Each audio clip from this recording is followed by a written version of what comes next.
കഴിഞ്ഞ 5 വർഷമായി ഈ തടവുകാരൻ കഴിയുന്നത്ര വേഗത്തിൽ ജയിലിൽ നിന്ന് രക്ഷപ്പെടാൻ കട്ടിലിനടിയിൽ തൂങ്ങിക്കിടന്ന് പരിശീലിക്കുകയായിരുന്നു.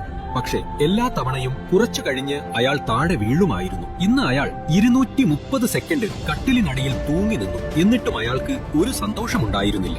ജയിലിനുള്ളിൽ നമ്പർ പ്ലേറ്റുകൾ ഉണ്ടാക്കുന്ന ജോലിയും അയാൾക്കുണ്ടായിരുന്നു. ആരും ശ്രദ്ധിക്കാത്തപ്പോൾ അയാൾ പതുക്കെ നമ്പർ പ്ലേറ്റ് പൊട്ടിക്കുകയും കേടായ നമ്പർ പ്ലേറ്റ് ആണെന്ന് പറഞ്ഞ് കാവൽക്കാരനെ കാണിക്കുകയും ചെയ്യുമായിരുന്നു. ഇത് കേട്ട് കാവൽക്കാരൻ നമ്പർ പ്ലേറ്റ് ചവറ്റുകുട്ടയിൽ എറിയാൻ ആവശ്യപ്പെടുമ്പോൾ അയാൾ അത് വലിച്ചെറിയുന്നതിന് പകരം മറ്റൊരു പെട്ടിയിൽ ഒളിപ്പിക്കുമായിരുന്നു. ഒരു ദിവസം അയാൾ കേടായ നമ്പർ പ്ലേറ്റ് ഉപേക്ഷിക്കാൻ കെട്ടിടത്തിന് പുറത്തേക്ക് നടക്കുമ്പോൾ അവിടെ ഡ്രൈവറും പോലീസും സംസാരിക്കുന്ന തിരക്കിലായിരുന്നു. ഈ അവസരം മുതലെടുത്ത് അയാൾ വേഗത്തിൽ പോലീസ് ബസിനടുത്തേക്ക് പോയി തന്റെ പദ്ധതി പ്രകാരം നമ്പർ പ്ലേറ്റ് തുറന്ന് ബസിനടിയിൽ ഒളിച്ചു. ബസ് ജയിലിൽ നിന്ന് പുറപ്പെടാൻ ഒരുങ്ങുമ്പോൾ ചില കാവൽക്കാർ പരിശോധനയ്ക്കായി വന്നു. എന്നാൽ അയാളുടെ ശരീരം മുഴുവൻ പ്ലേറ്റുകൾ കൊണ്ട് മൂടിയിരുന്നതിനാൽ അവർക്ക് ബസിനടിയിൽ അയാളെ കണ്ടെത്താൻ കഴിഞ്ഞില്ല.